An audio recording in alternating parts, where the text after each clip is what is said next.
Hello guys, আবারও আপনাদের সামনে আসলাম দুটি কথা বলার জন্য, কিছু দেখানোর জন্য। ভিডিওতে দেখেছেন আমি কিছু বলতে চাই না। আমরা এমন একটা জায়গায় থাকি যেখানে হয়তো আপনি ভিডিওতে দেখেছেন একটার পর একটা একটার পর একটা বাংলাদেশের এমন ব্যস্ততম জায়গা হয়তো দ্বিতীয় আর কোনো জায়গায় আছে কিনা আমি জানি না। এখানে শুধু টাকা আর টাকা, টাকা ছাড়া বিকল্প এখানে কেউ কিছু বোঝে না। মানুষের মানবতা কঠিন হয়ে গেছে। যত গরিবরা থেমে গেছে, বড় লোকরা আরো উপরে উঠে গেছে। বাস্তবতা বড়ই কঠিন।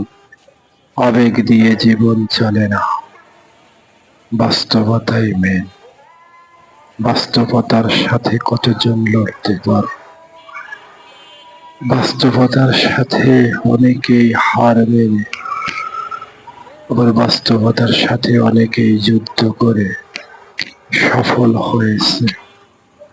জানি না আমরা সফল হতে পারবো কিনা, তবে আশা রাখি মহান আল্লাহর দরবারে, যিনি আমাদেরকে সৃষ্টি করেছেন, আমাদের রিজিক, আমাদের ধন দৌলত সবকিছুই তো ওনার হাতে।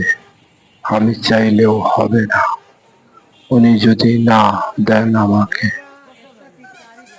তবে আল্লাহর কাছে হাজার হাজার শুকরিয়া জ্ঞাপন করেছি। আল্লাহ, আমি তো পরিপূর্ণ সুস্থ আছি। এমনও লোক আছে যে অসুস্থর কারণে বিছনা থেকে উঠতে পারে না। আমি তো সুস্থ, কথা বলতে পারি, চলতে পারি, দেখতে পারি, বুঝতে পারি।